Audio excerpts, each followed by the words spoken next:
What are you guys going to do for break? What are your holiday plans? Let's take a minute and just share what we're doing.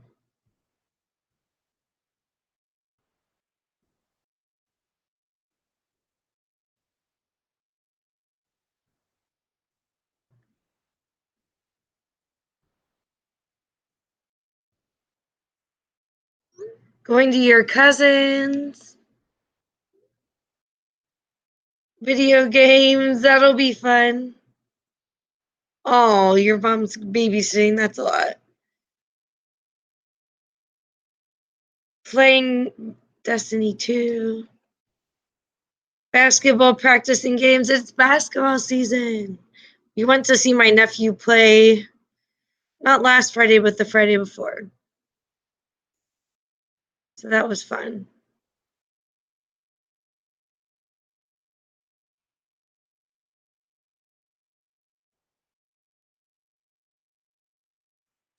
What else are we doing? You get more than one day off. You get Wednesday, Thursday, Friday off. So we have class today and tomorrow, but then you're done for the rest of the week.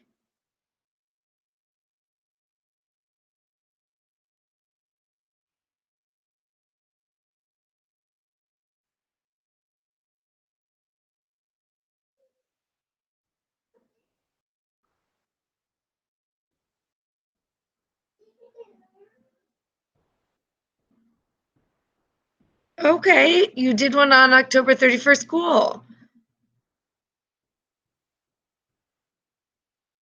And then you do another one. That's super fun. Lots of celebrating. Caden's going on vacation. Where are you going, Caden?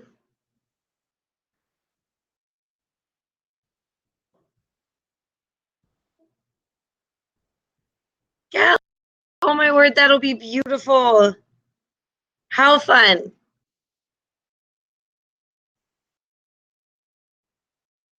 Anybody else traveling? Super cool, Ellie. For driving? Ah, that'll be so fun. Such an exciting season of life. And you start driving and doing all the things.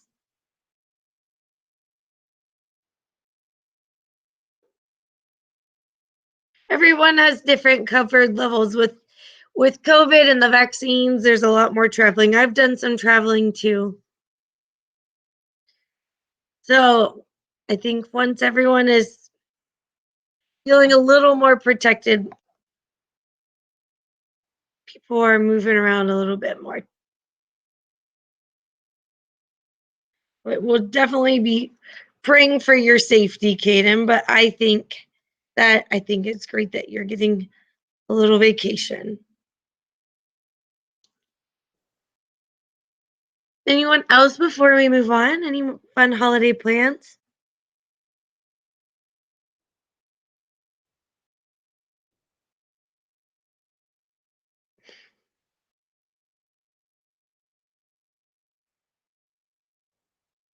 All right.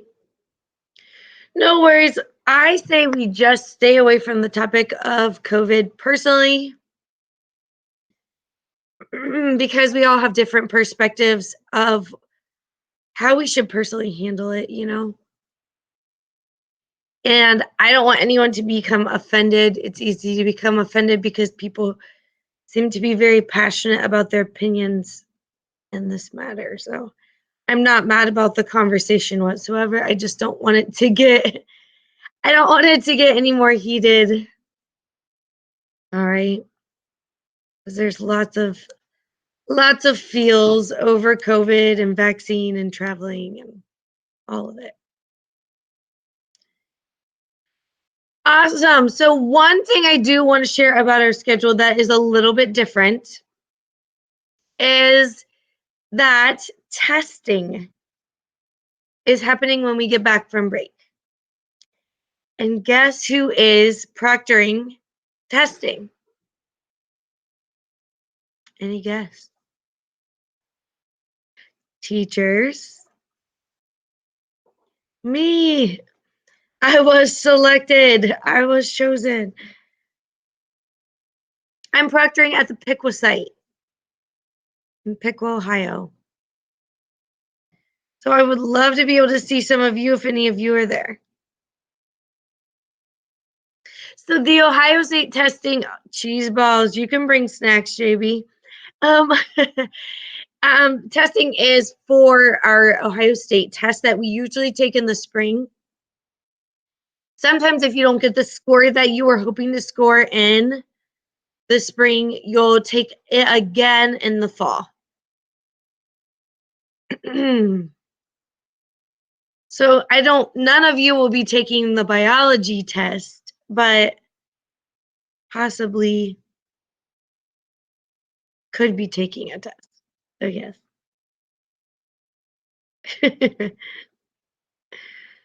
So yes, I will be there. Why am I telling you that? Well, for one, I would love to see some of you if you are at that site. Second of all, is I won't be the one that is hosting class. Okay? Class for you is still mandatory. Just because Mrs. Rittenhouse is at testing doesn't mean that you are not supposed to be here. So I have a friend who also teaches biology, and she has volunteered to bring you into her class. Nope, most of you will not be going to testing. Just me. All right, and some teachers will put recordings in the classroom for when they're gone, but because I will be out 5 days, it spans a 2-week period. I did not want to leave you. I know. I did not want to leave you with just recordings. And I was sick the other week, and I put up a recording, and only 12 of you watched it. So my confidence that you guys would log in and do the recordings was not high. So you will be with Mrs. Palmer. So one more time, if you aren't at testing, it's because it's kind of a got the yawns. It is a retesting period for spring tests from the last spring. Okay. Testing is right after break. So I will be out the 29th, 30th, and the 1st. So next Monday, Tuesday, and Wednesday, when I'm usually with you. All right. And then I'll be out the following Monday and Tuesday. You will still have class. Everyone type this. Oh, well, maybe I'll see you, Izzy. Everyone type, there will be class. Are you still expected to come to class? Yes, there will be class. You are still expected to come to class. Yes. All right. That made me laugh, Kaden. Even the dog knows that there is class. All right. So please do not start not attending class. That will not be good for you. You will receive reminders. There will still be class next week when I'm out at testing. It'll be at the same time. There will be a link, and you will go to class the same way. It will just be with Mrs. Palmer. All right. And you will love her. I promise. You will be in good hands. You won't even want me to come back. She's that good.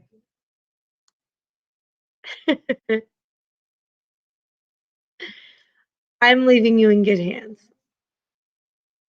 All right, but today we have a couple things to cover before break.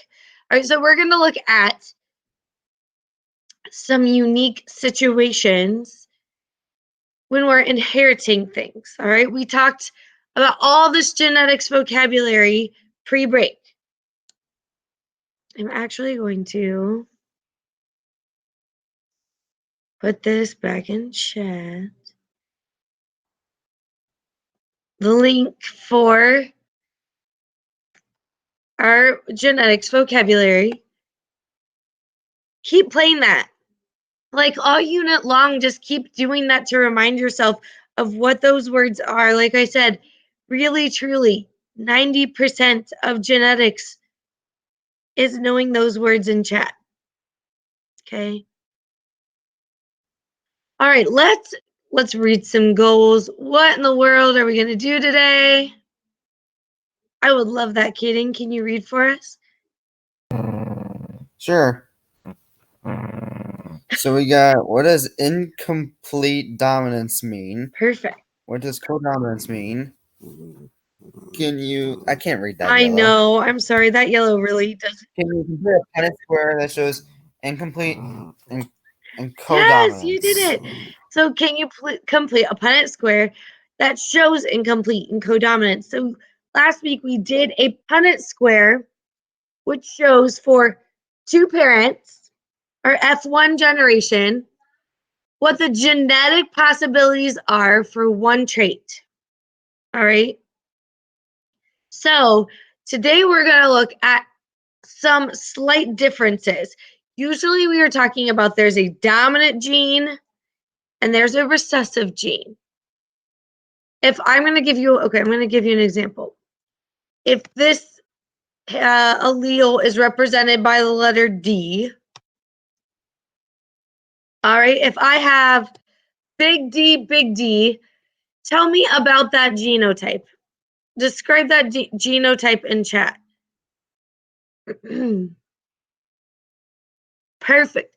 Homozygous. Homozygous, dominant. Perfect. Will the dominant or recessive allele be expressed in the phenotype?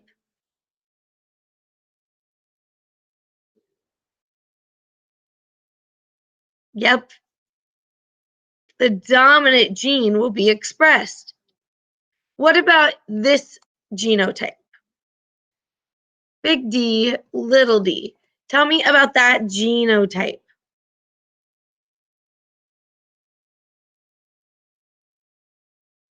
Heterozygous. Yes. Hetero means different. Good. And what will be expressed when there is a dominant allele and a recessive allele together? Yep, Maria's got it. Which one will be expressed or show in the phenotype? The dominant allele. Good. And last but not least, tell me about this genotype.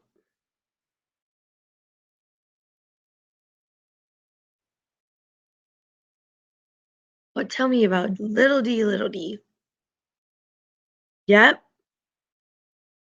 Homozygous. Yep. And recessive. So this is homozygous recessive. And in a homozygous recessive genotype, what will the phenotype be?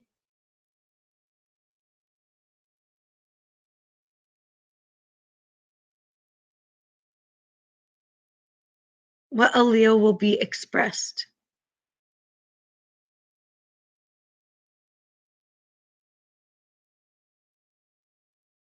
Got quiet. The recessive, yes. Thank you, Kaden. The recessive allele will be expressed. All right. So today we're going to look at two exceptions. All right. Unfortunately, there's always exceptions to the rule. In this case, there are two exceptions to the rule.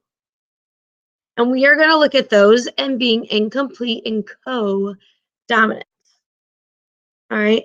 So we are going to do some Harry Potter genetics. I feel like you guys would have better accents for this. Do we have, what did I just do? Do you have any Harry Potter fans in the house? Any Harry Potter fans? Yes. Me. We've got some.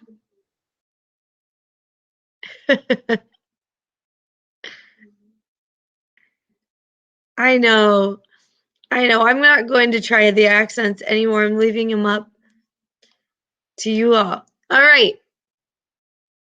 So let's start here. We kind of did this in warm up.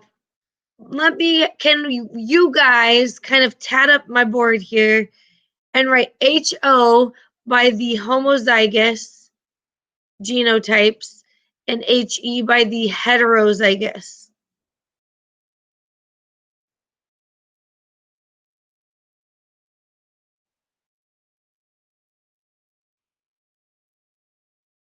Good.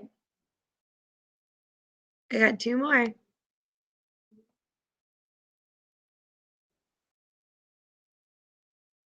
Perfect.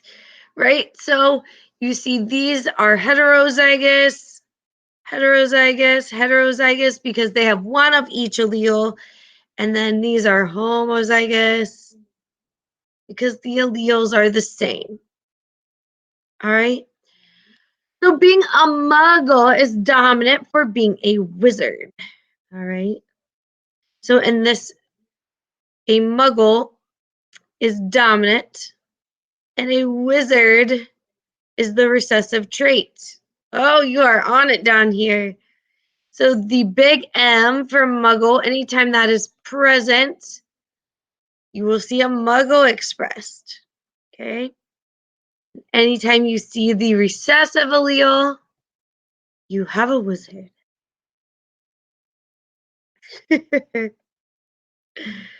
Yes.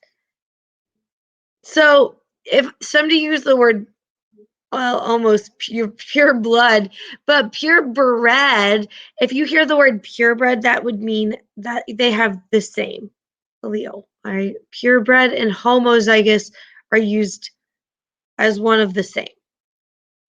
Does somebody want to read this for me?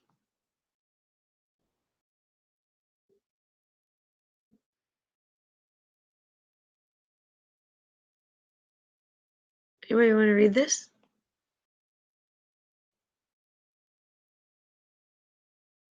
I know someone does. I can. I mean, I feel like I should be. I should go grab my Hufflepuff and my Hufflepuff and Gryffindor. There you go. So Voldemort. I don't know. I can't do Harry's accent. I'm sorry. Voldemort No, was able to speak with snakes. I mean, yeah. The ability to speak with snakes is called Parseltongue or Parseltongue. And it's a recessive trait. P. Tom's mother, Marup Gaunt, was able to speak Parseltongue, and his father, Tom Riddle, and I'm sorry, I don't know my acronyms, was heterozygous for this trait. Complete the Punnett score to determine the possible genotypes of the offspring. Parseltongue recessive and not Parseltongue dominant. perfect. Thank you. So yes, we are looking for the genotype of Tom's mother and Tom's father. All right. This is the ability to speak with snakes. Woot woot. All right. So Tom's mother was able to speak, and his father was heterozygous. All right. So what do we know if his dad was heterozygous? What would the genotype be? What would the genotype be for his father?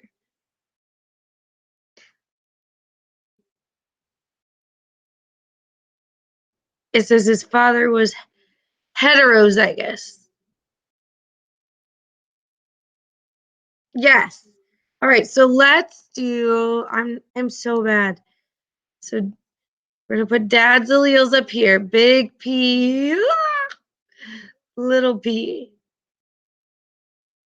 Ooh, I did it. All right. So now over here, it talks about Tom's mother was able to speak Parseltongue. And the ability to speak parcel tongue is a recessive trait. So what if his mom has the recessive trait, then what does her genotype have to be? Yeah. Little p. Oh, I'm so bad at this. Little p, which actually looks like a big P. So let me erase that.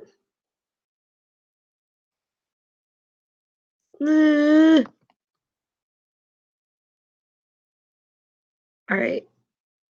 Does anyone want to write little p, little p? Somebody's got to be better than me. Little p for mom.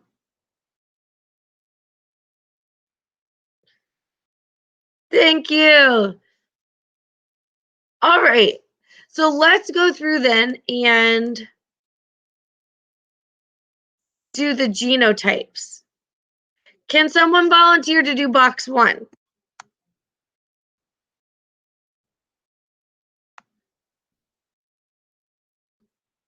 Box 1.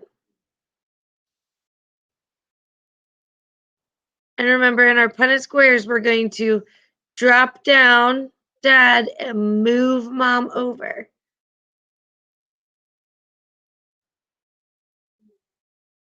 How about somebody just start? There we go. Why don't you guys just fill this out for me? I know the P's are tricky. So then little p goes in box 2. They look really good. Way better than my P's.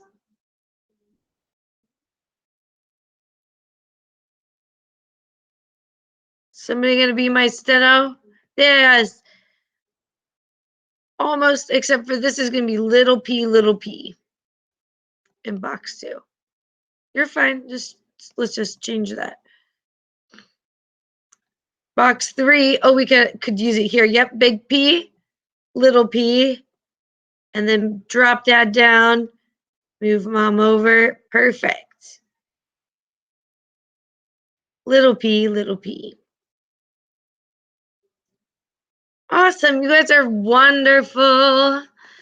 Great job. So that is our Punnett square. So let's skip ahead to this. All right.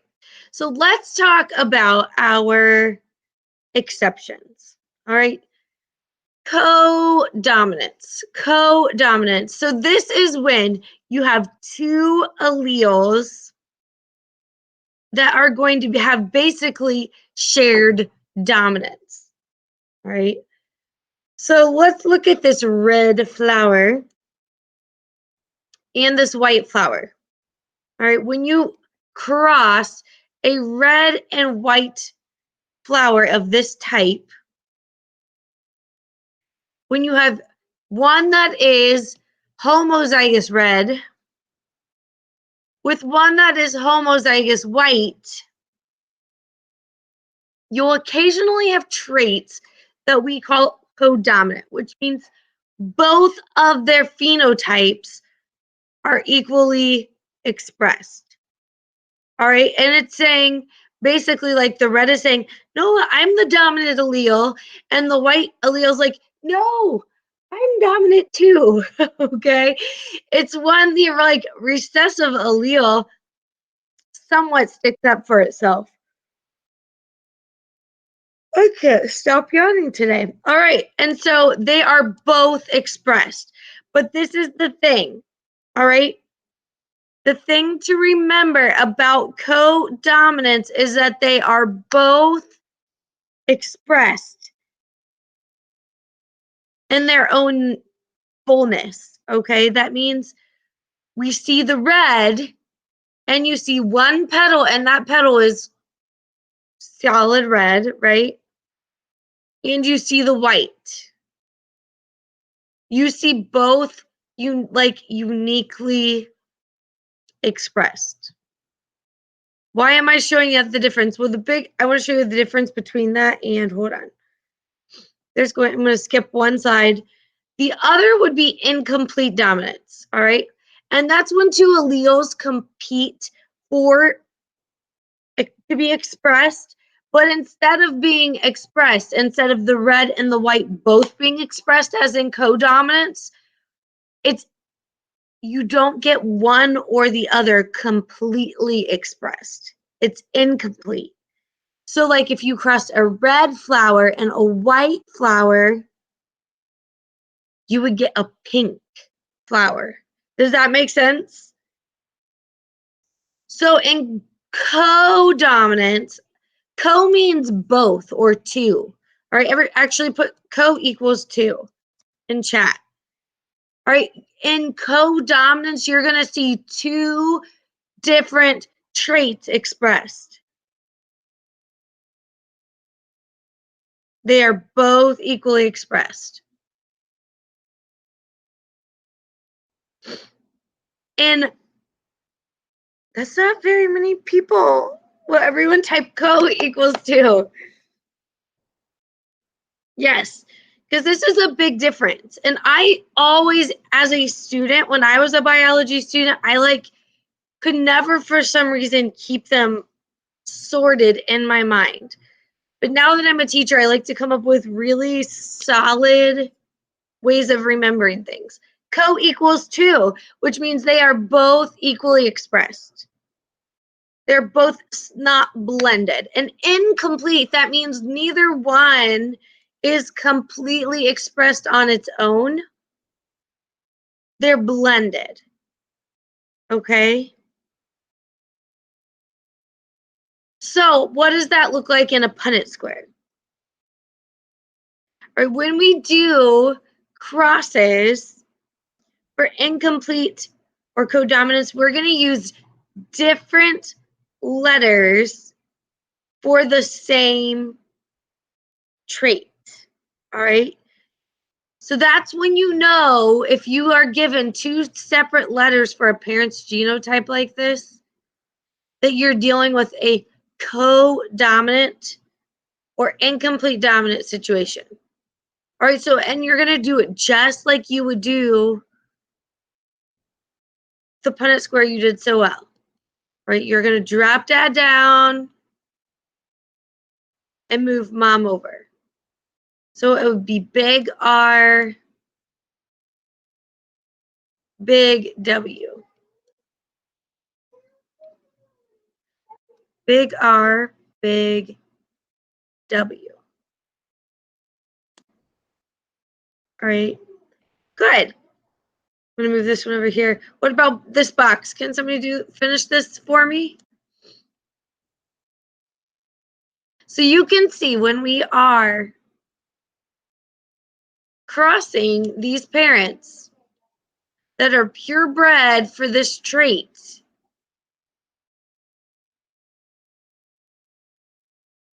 that you would get offspring that are heterozygous for the trait. All right. In this case, we're looking at cows.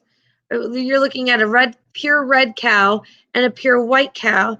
And instead of it being a blending of the colors, and instead of it being just red or just white, you see a codominant situation, which is a red cow with white spots.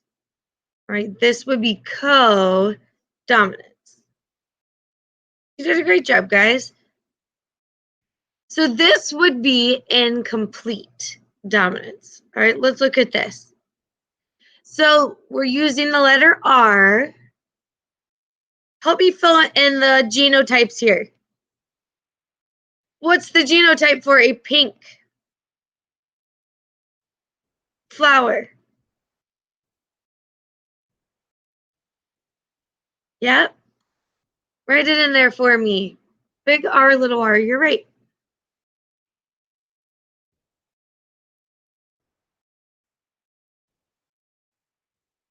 Good. And red is big R, big R. Good. And what about our white? Perfect. All right, so this is a cross that says between two pink flowers. Let's look at it.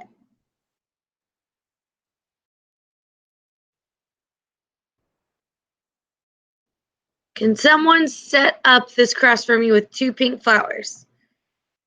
So we're going to use the genotype over here, big R, little r.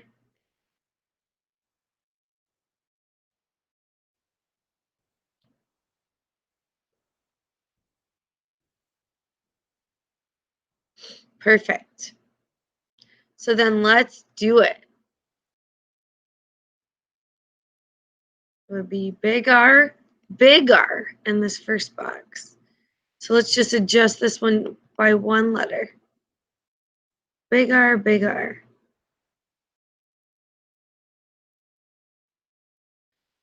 Gina's still pumped about the Harry Potter back over there. All right, what about box 2?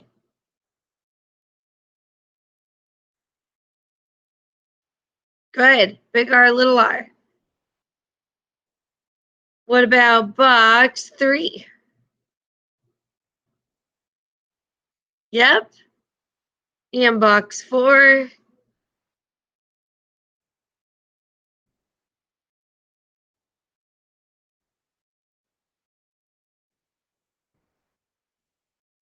Drop dad down. Good. Move mom over. Nothing is tripping you guys up. So let's go ahead and then we can look. This is how I like to do it, especially when I'm starting. I just like trying to find out my genotype. So there's a big R, that's going to be a red offspring. There's a little r, or big R, little r, that's going to be a pink,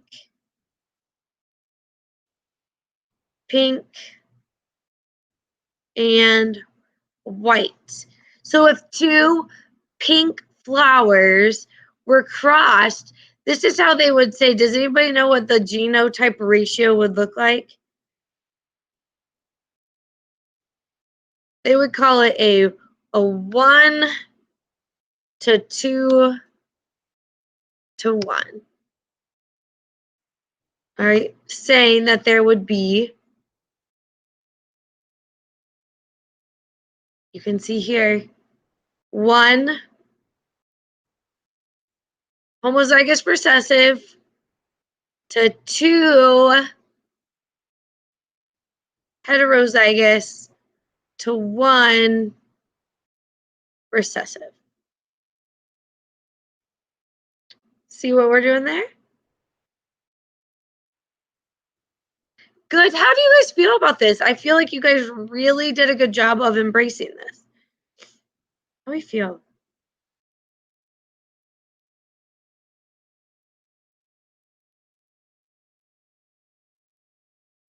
Good. I do. I feel like you guys didn't even need me today. You just took it and went with it. Great job. Easy peasy lemon squeezy. Awesome.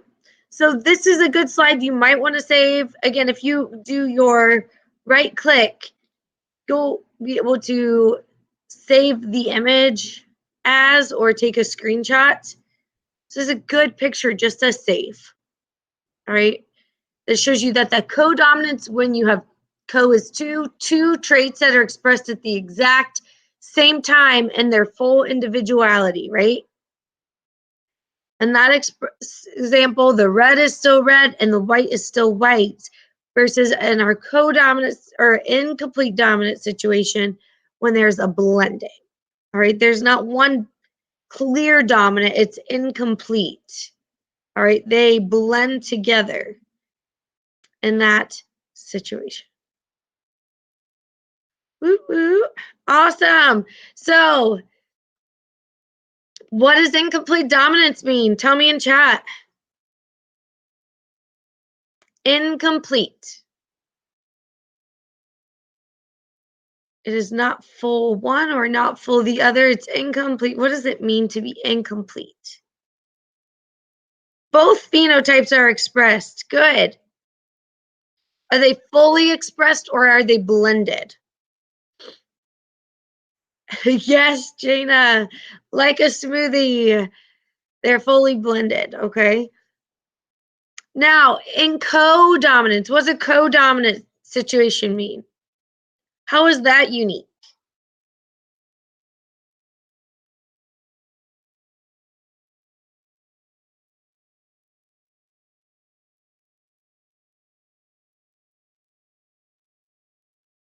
codominant, are they going, which flower is it going to be? Is it the red and white flower?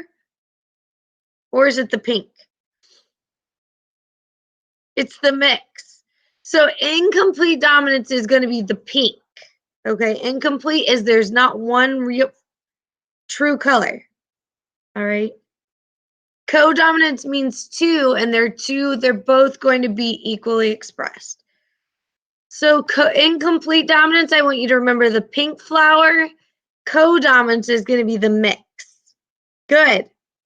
And I know that you can do a Punnett square that shows them both because you've done it for me. All right, what are you going to do today to take it a step farther? So we've come to class, we've put it in our brain one time. All right, what are you going to do today to make this sink in? I would personally save that slide that was back here. All right, I would save that, or I would make my own drawing. I like to get white pieces of computer paper, and I like to actually do little drawings myself. Maybe I would make a flower. Maybe I would make the cowl. Maybe you're like, I'm still tripping up over homozygous, heterozygous, dominant, recessive. I'm putting that game in the chat again. All right. Maybe you need to go back and play some more of those games. Maybe you need to make some homemade flashcards or drawings or flowcharts. Maybe you need to go back today and rewatch this lesson. All right. All right, because we are a team in your learning. All right. I can teach you all day long, but if you don't level up, take a responsibility and pick something to help grow yourself, help make this stuff stick, right? We won't get there. One thing I am just obsessing on before Thanksgiving break is your grades. Okay? Please do not leave for Thanksgiving break and not have a passing biology grade. If you don't have a passing biology grade, meaning I want to say a D plus or higher, I'm going to be calling you. All right, because I don't want you to be failing the class, especially with those of you that are here and attending every single day. Because I know that you know what you need to know for those quizzes. Okay? Yes. You may always still work during breaks. All right. We just won't have class time.